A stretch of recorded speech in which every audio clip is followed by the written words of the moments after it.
'cause you are.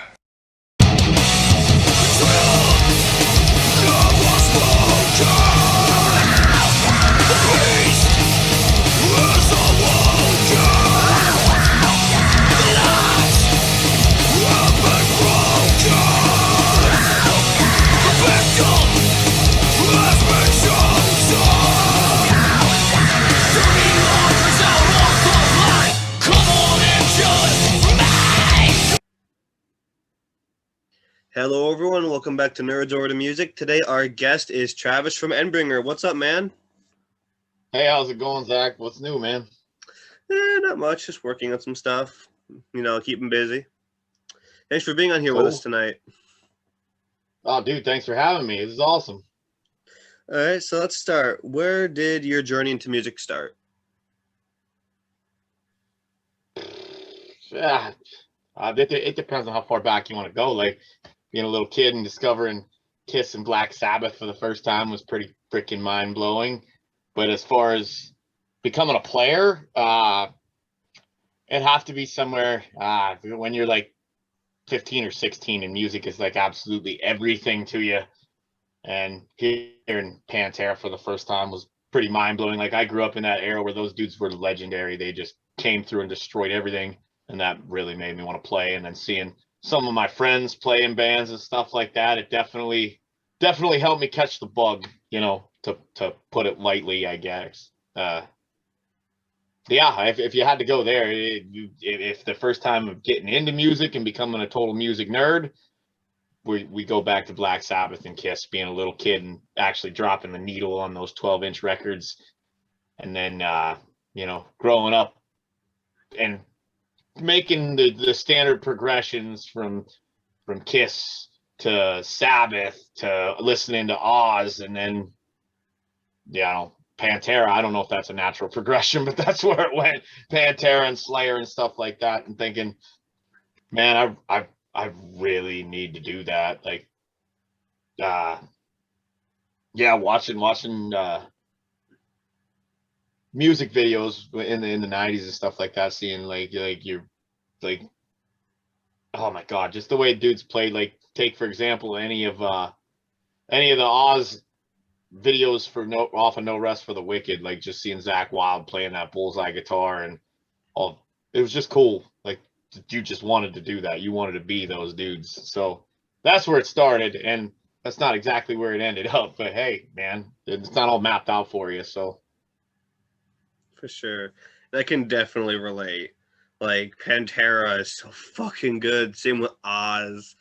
I actually just got myself an Oz album recently. I got Blizzard of Oz. I just picked it up a little while ago. They got the 12-inch record in my cabinet right now. Quintessential listening right there, man. Oh, man. Records are so good, especially with the right sound system. Amazing. Yeah, I just got a small record player. That's all but I only got a handful of records, and the crown jewel of my collection is Grey Walker released that live at Ormsby. Ooh, that's really good. Yeah. And I begged and pleaded when I ordered it with them if they could send me the clear vinyl one, just because I thought it'd be a cool conversation piece. And then it said, hey, I did shows with these guys, That's awesome. Yeah, it's a really good record, though. So those of you that don't have it, go pick it up. I'm going to have to do that. Actually, send me a link when this is all done, please, so I can order myself one. I don't know if it might have been limited edition. I don't know if they have any more. If nothing else, Grey Walker just dropped a new record like last week, and the first single off it is excellent. Like, there's some dudes that I've known for a minute, and they're an outstanding band. I will take a look at that. And plus, when in doubt, eBay. Yeah, you never know. I find so many limited edition stuff on eBay. It's insane. Like, I found some albums I really love. Go to their site, nothing. Go to eBay, it's just all there. Yeah, I don't eBay much, but like I'm pretty sure you could find damn near anything on there. Yeah, I only eBay if the main site doesn't have them. Like, that's the only time I use eBay. Yeah, most of the stuff I pick up, like, I either get from friends or at a show. But like with the dudes in Grey Walker living 3 hours from me, I had to do the whole online order thing. But shipping ain't too bad for that far. So yeah. And I mean, for what it's worth, definitely a great conversation piece since you have played with them. So yeah, and like watching Christ, watching Joey, their drummer, when he was in the band Project Reconnect when we were in high school, was like just seeing how amazing of a drummer that dude's become in his lifespan. Like those dudes work hard, and it shows up every time they play, every record. Their singer has a podcast also called Start the Beat with Sykes, and that's definitely something to check out too. Very good podcast. I will definitely check that out. All right, let's see. My next question is, when did EndBringer start? Oof. We've been doing this for about a year. It's probably been close to a year. We're not on. It's somewhere in the ballpark of a year, maybe a little over. Yeah, it just all came about. Dave, Brad, and Ed had been jamming for a while and had a couple of songs they had ironed out. And Dave said, well, let's try to find a singer. And Brad was like, I know a guy, bring him in, because I jammed with Brad in a previous band. So I went there just thinking, you know, this will be fun to do. I wasn't sure that I wanted to get back into a band. I'd been out for a little bit. I went through some shit and, you know, wasn't sure that I was feeling it yet. But, man, once we started jamming, and I was like, wow, this, like, it kind of got the juices going again. Like, I was really excited to play. Then I was like, you know, it's just an audition kind of thing. Like, I didn't even know if I got the gig. And then when they told me that I was in, I was like, oh, all right, now we're really rolling. And I've never been in a band where right off the bat the whole intention was to just write songs.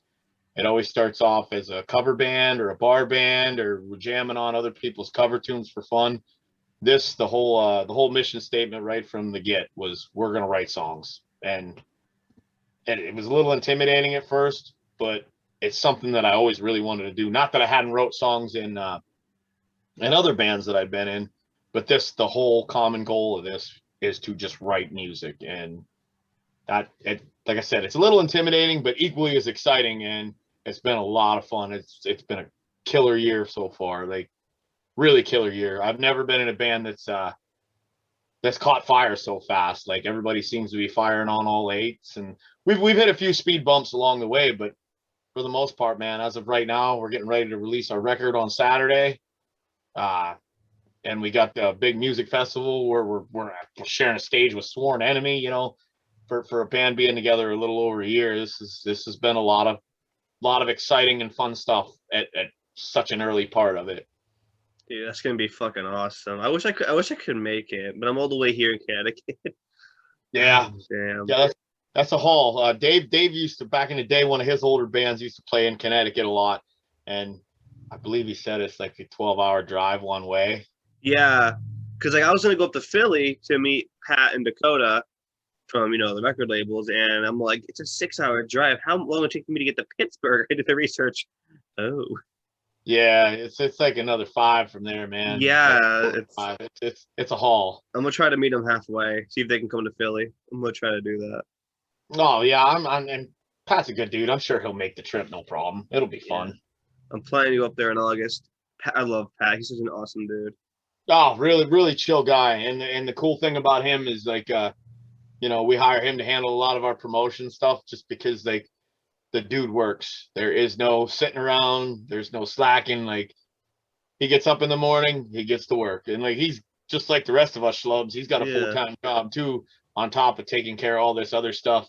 And I'm not as attentive to some of his messages at times. So, like, he'll shoot messages to the metal bands that he works with, and I'll be like not reading them, and then he'll say something later like, hey, remember that? And I'm like, oh yeah, and then I go totally look it up. Speaking of Pat, I actually joined the team recently, so I'm happy about that.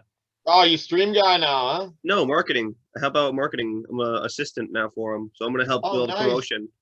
I hope that wasn't one of them emails I was supposed to read. He put me into the chat, so I'm gonna start working on that. Like, just start sending me clips. I'm gonna start uploading them onto the Instagram I run and a lot of Facebook pages I'm in. That's mostly metal related. I came in last week when that unfortunate event happened with one of the stream team members. Oh, okay, yeah, that's probably why I missed that. Yeah, that was really. I didn't know that guy, but it's still really Neither did sad to hear about. I literally came in right as that happened, and I'm just like, I'm gonna wait because well, mourning period is something you should never like skip, obviously. Oh, So absolutely. I was just keeping myself here waiting for when they needed me because Right on. I didn't want to overstep any boundaries. So yeah, I'll probably be annoying you then here pretty soon. Once Hey, we I get love stuff, that, once we man. get stuff to I'd ship fucking out, love that. we're gonna put you to work, dude. Hey, I love doing something better than nothing. So definitely hit me up with stuff. All Cool. right. Well, my next question is, when did you sign on the brutal business? It was almost instant. Like I said, I've known Pat for a little while. I used to be in a band called Death Rattle and Nine Stitch Method and Death Rattle. I believe we were on a couple festivals together, but I've known Pat from around the way. He's been a dude in the like outside of Pittsburgh scene, like being as he's like a Pittsburgh dude.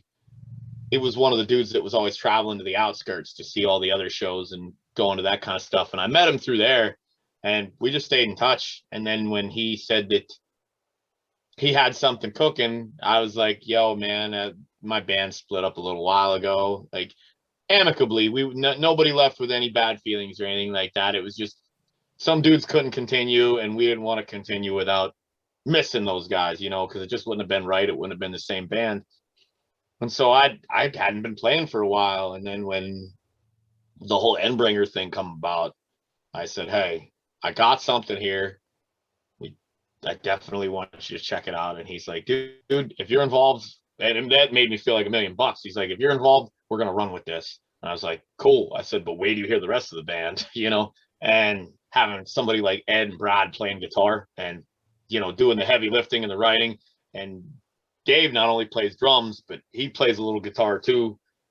So like you were getting influences from all over the place because we all didn't come through the same thing. So when I finally started sending him demo tracks, he's like, "Dude," and they were just literally cell phone recordings, just cheesy ass cell phone recordings. And he's like, "You guys are in. Like as soon as you're up and running, let me know you guys are in." And that was also a good feeling. It made me feel like what we as EndBringer were doing was we were on the right track. We were not only like it's not like we set out to write these songs to please everybody around us. We write these songs because this is where we're at. This is our musical influence. This is what we do, and having people be excited about it and like it is just bonus points. Like we're gonna do this anyway, but if people like it, holy shit! Like this is great, dude. For sure. Like honestly, from what I've heard so far, I love a lot of it. No, thanks, I'm man. really looking forward to this new release you guys are doing. I'm really looking forward to it. Yeah, this has been quite an undertaking, man. A lot of blood, sweat, and tears went into making this record. It was most of it was written and ready to go in December. It's just with different things happening, uh, Kevin leaving the group, which everybody's still cool with Kevin too. Like we wished him all the best. He's actually going to do some photography work on the festival and our release show. Like Kevin's a great guy. He did all the bass work on the record, so he gets 100% of the credit. And then having Tom fill in, well, we didn't think Tom was going to take to it the way he did, but Tom literally picked up all the tunes like that. So like with weird stuff like that happening, stuff just kept getting pushed back, and then the mixing and the mastering. It's not just the record's written, let's go sell this thing. It's there's a lot more that goes into it, and I'm not gonna bore everybody with all the ridiculousness of it, but it's been quite an undertaking, even through the writing process, which this has been the easiest it's ever been for any band I've ever been in. Uh, Mostly because everybody walks in with their ego like hanging on the door, like it doesn't matter. Like if that part that you wrote didn't work, nobody gets mad about it because it just didn't work. Like that part might work somewhere else. We just want to write the best songs that the five of us can write. And these seven that are coming out Saturday are the direct end result of that. Just a lot of work, but when you're writing it, it really wasn't work because we were all pushing towards a common goal and just trying to write really tight, clean songs. And here we are. Like I said, I cannot wait for this because I'm really excited. Speaking of songs, what was the process behind Judgement? Well, the writing, usually whenever I put lyrics to it, I'll let them guys just kind of jam on whatever they got going for a while, and then when they have something solid, I'll start picking up like a vibe from the song, and a lot of it depends on my mood when they're sitting there jamming out, or when they send me a sample, because like sometimes we'll shoot emails back and forth, and I was in a bad mood, just not feeling it, and these guys had this riff, and everybody goes through shit, and like I don't like to advertise what I'm going through at the same time, but when you live in small town USA, there's always people that are prying and they're judging the shit out of you, and like at that point in time I was going through somewhat of a situation like that. So the lyrics just started coming in that direction. Like you're not like you don't know what someone's going through behind closed doors. So don't be throwing shit at them, because that could be you someday, or it could be somebody that that's going through a hard time. What, you're just gonna step on something like that, or step on someone like that? Like we're advocates for the Hope for a Day Foundation, which is it's all about taking away the stigma from mental health. Their slogan is "It's okay to not be okay." Like you shouldn't have to feel bad about feeling bad. Like go talk to somebody. So that's always something that's been important to all of us in the band, is like taking care of each other, and that's exactly what everybody should be doing, is taking care of each other. We don't see enough of that on the planet, in my opinion. I don't think we see enough of that anywhere, It's locally, true. globally. That's so true. It's so sad too. But that's what that song's all about. Like that's where I came from. My view on it. Like, don't be judging people. You should be lifting everybody up. Like, Exactly. yeah, like everybody's got their own shit they got to deal with. Some people's shit ain't as bad as your shit. So and sometimes your shit's worse than other people's. So just be cool to each other. Moral of the story: be nice to everybody. Don't be an asshole. Honestly, I feel that. And with the world the way it is, you don't see enough of it. It's so sad. Oh no, man. I know I'm guilty of it too. Like I can't spout off at the mouth about that and not feel like I haven't been guilty of it, because I have. I'm a human being. I've been a jerk to somebody that didn't deserve it a time or two, and more than a time or two in my lifespan. But I think it's something that we should all consciously work on as people, just Yeah. because we all go through tough times, for real. And like if everyone helps each other out, this world might be a better place. Who knows? Who'd have thunk, huh? Certainly not the ones who start wars. All Yeah. right, let's see. My next question is, who would you like to collaborate with in studio and on stage? Oh, do they have to be the same person, both of them? Anything you want. Oh, all right, all right.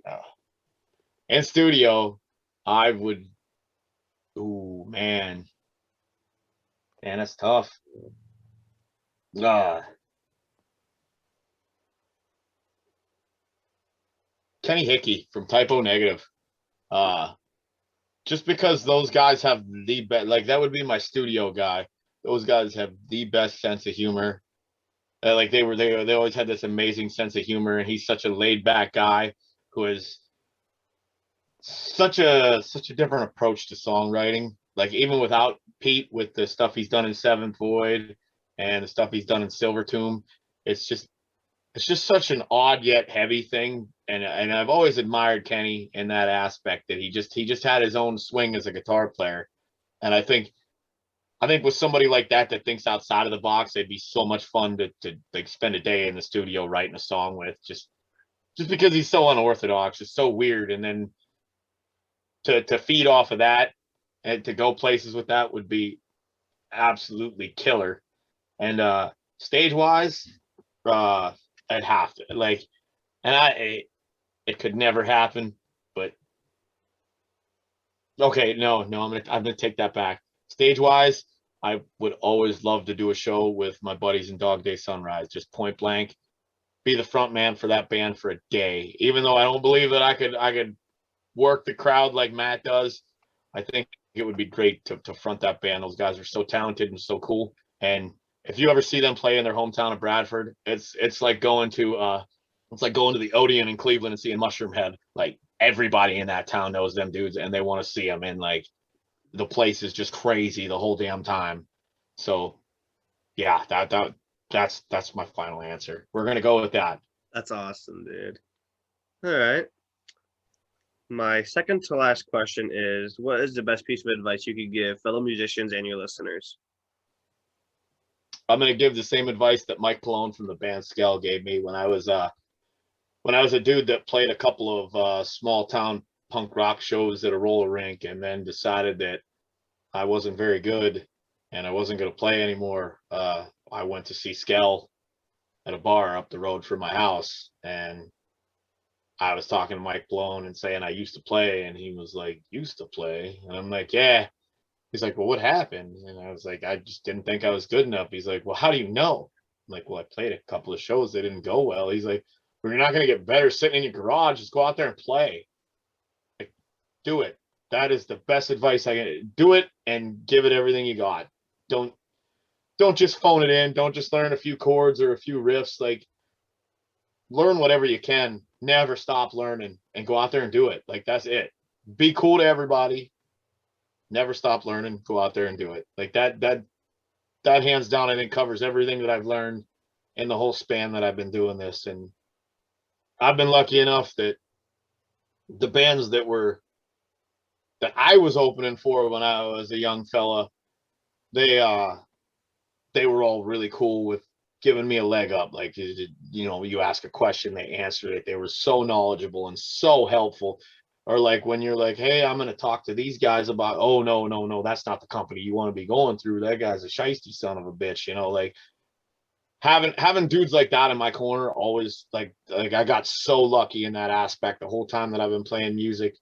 And like a lot of these guys I'm still friends with to this day. So that it wasn't just a music thing. Like, these are people that I genuinely hang out with and like I enjoy their company. So, and all because they gave me that amazing advice. Just go out there and do it and be absolutely cool to everybody that you meet. Like, Uh, never take it for granted, because you never know. You never know what anything could happen. So just definitely, yeah. I'm rambling now, but you get the idea. Like, the only way to get better at doing this is to fucking do it. And outside of that, be cool to absolutely everybody and never stop learning. I I think love that is sound. You can hang your hat on that all day as a musician. that. Is amazing. All right, my final question and my favorite is, do you have any questions for me? Oh, you? Oh man, how long you been running this podcast? Since January 19th. Oh, so you've been in this just a few months, huh? Around that, almost half a year, maybe about half a What year.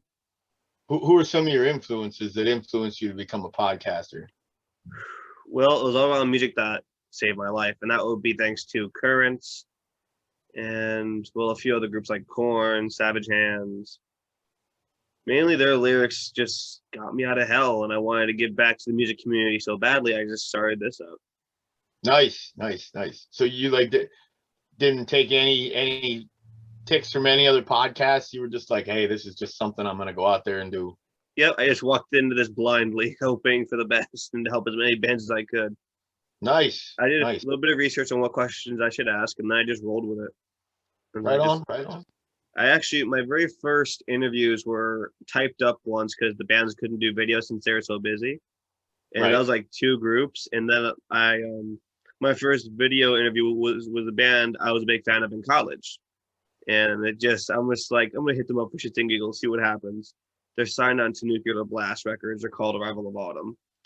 And I'm Nice. like, can I please work with you guys? And they just replied that day saying, hell yeah, let's go. And I just Sweet. started from there.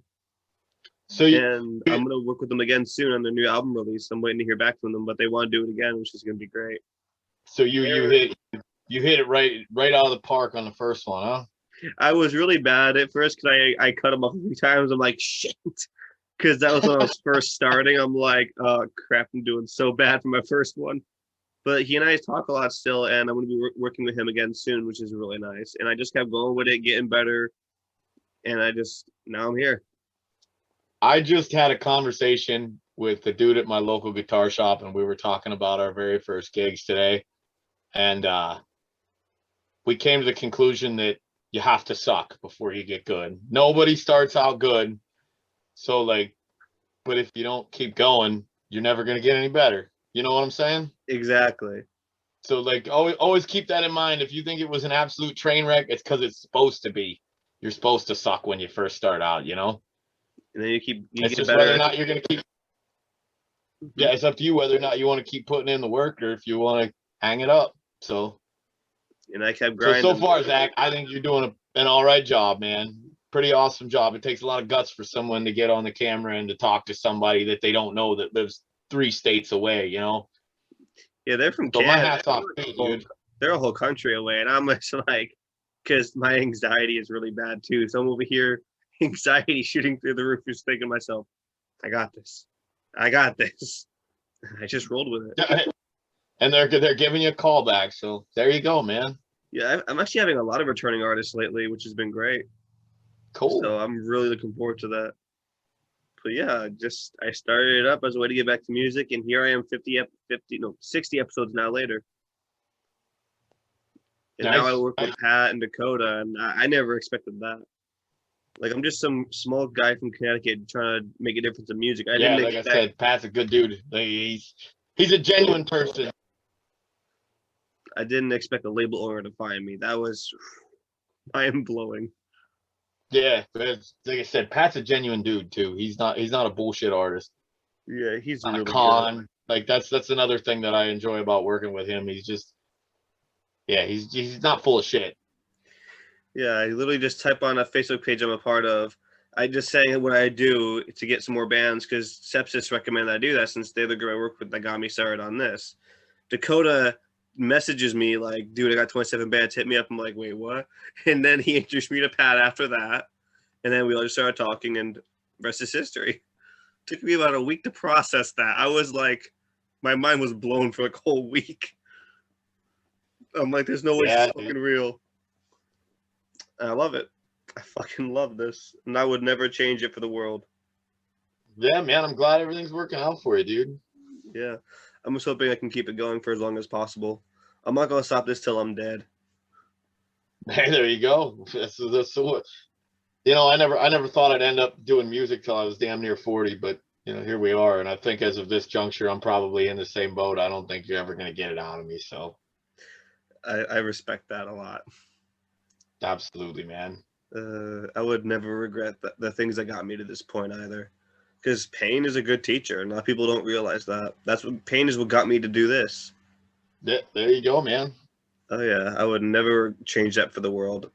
Like I said before, I learned a lot from that, and it inspired me to do this.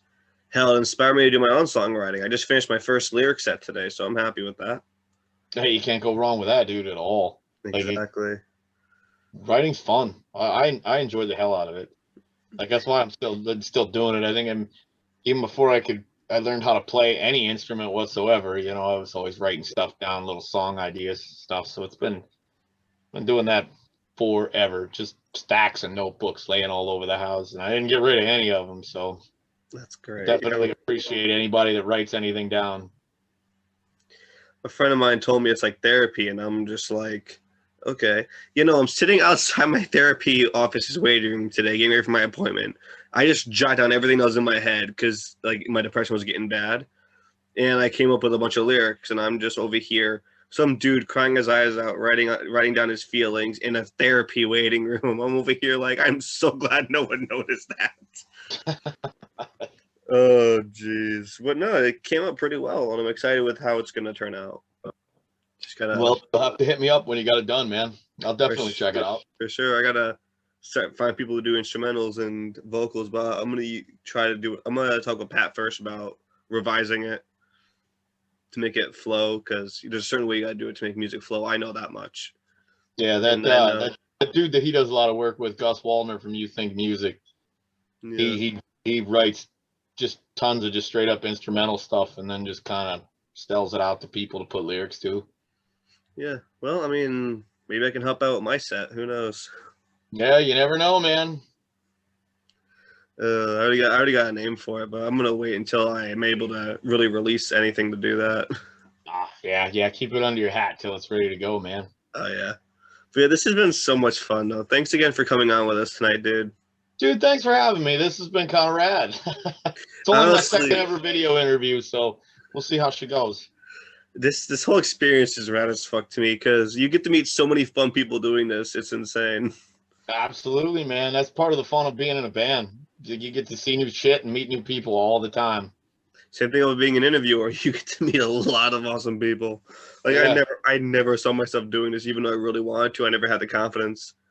And then Yep. when music saved my life, it gave me that kick I needed. So I just Right on, dude. Oh yeah. All right, I think I'm gonna wrap things up here. This has been another Nerds Order Music interview. Our guest today was Travis from EndBringer. Have an awesome night, man. Hey, thanks, Zach. Take it easy, man. Kept inside, free from crying.